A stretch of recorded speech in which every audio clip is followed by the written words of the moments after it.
Welcome to the KOO News for the 27th of March, and let's start with some blue posts. In this week's blue post, the achievement Faster Than the Speed of Light will now be awarded upon completion. There will be a guild transfer and guild name change service available soon. An explanation on the new Tier 2 random heroics, more on this later in the news. Why not create a raid bug UI?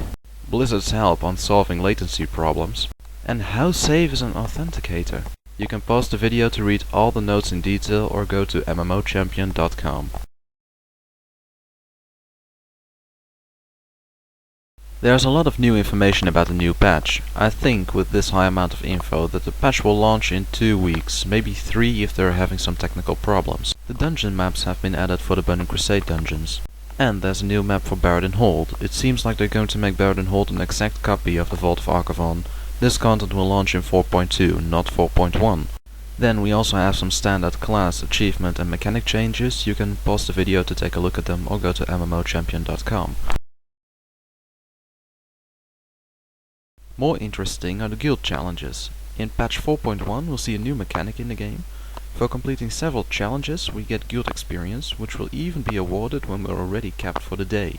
There are 3 different kinds of challenges. Guild Dungeon Challenge, complete 7 Cataclysm dungeons while in a guild group. This will award us with 300k guild XP per dungeon. Then we also have the Guild Rated Battleground Challenge, win 3 rated battlegrounds while in a guild group. This will award us with 1.5 million guild XP per win. And the Guild Raid Challenge, kill any Cataclysm raid boss while in a guild group. This will award us with 3 million guild XP. These challenges will reset once a week and can only be completed for a limited amount of times. For the raid boss, I suggest that you save your Barad Hold log so we can do that with the guild, as that's the easiest raid boss for Cataclysm at the moment. The dungeon UI has also had an upgrade. The UI will now show you which dungeons you can possibly get when queuing for a random dungeon. And a new mechanic for the random heroic rewards is also in the game now. You can no longer complete only 1 random heroic for valor points each day. Instead you can do 7 of them per week. This will not change the amount of valor points you can get per week, but it will make it easier for casual players to get the points, as they can now do all 7 of the heroics in one day. To reduce the lag spikes, Blizzard has implemented a new feature to reduce them. And by selecting a target you'll now see a dot on your map that shows you where these NPCs are located. This is very useful if you can't find a specific mob, while you do have it targeted. To award players for completing the harder Zul'Aman and Zul'Gurub heroics, Blizzard has implemented the Tier 2 heroics. If you complete those, you get 140 valor points instead of 70. Please read the information shown in the video at this moment to avoid any confusion about the maximum amount of points you can earn each week. The Karazhan maps will also be implemented in patch 4.1. Yes, all of the 17 floors. Blizzard's going to sell a new mount in the Blizzard store, the Winged Guardian. Doesn't it look like a flying lion? Then it's time for some more patch notes. The Maelstrom crystals can now be bought off the Justice and Honor Point vendors. As they can also be obtained by disenchanting the loot of Zul'Aman and Zul'Gurub, the price will drop within a few days. If you want to make any gold by selling these crystals, I suggest that you do it as soon as the patch launches. If you want to read some more about patch 4.1, you can pause the video and read the text, or go to mmochampion.com.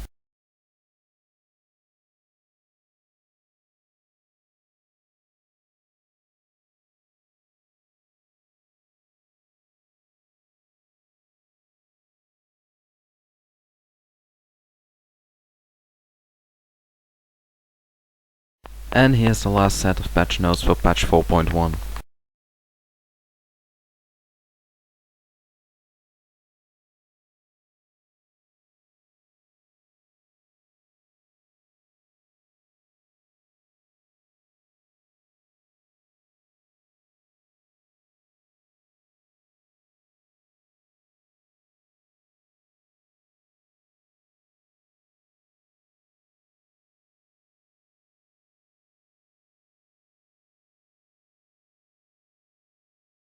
Okay, the officer news. We got some small changes in the guild. The Massacre raid will now be on Thursday instead of Tuesday. On Tuesday, the Annihilate team, led by Soma, will try to bring the fun back to fun raiding. We're also recruiting some new people. If you have some guildless friends, ask them to join KOO. If a new member asks for help in the guild, please answer his or her call. We got about 3,000 more fishes to go for the fishing achievement. When we obtain this achievement, we get a new Cataclysm fish feast. Please fish in any pool you see, regardless of your level or fishing skill. Any fish you catch from schools or pools will help the guild. Maybe you'll even be the first one to catch the whale shark. And congratulations to 4 new level 85s. Welcome to the max level content Jonto, Zamanx, Shadowfader and Radzilla. We haven't really achieved something in the guild over the past 2 weeks, so let's go directly to the guild event list. On Tuesday we have the Annihilate raid team led by Somo. This team will go to the Ruby Sanctum. Eventually, after some weeks, this team might even be able to complete Throne to 4 Winds. On Thursday we have the Massacre raid. It is currently unknown which raid we'll do. We can do a Bastion of Twilight gear run, or a boss run in either of the 3 raids, but that depends on the setup of the raid team and what the team wants to do. As soon as we know what we're going to do, we'll tell everyone who signed up for the event. Okay, and now it's time for a new feature in the KOO news, the Daily Blink. The Daily Blink is a website that creates images based on things they don't like about WoW or recent changes made by Blizzard. This week we got 4 images. I suggest that you stop the video to read the articles, or you can go to thedailyblink.com.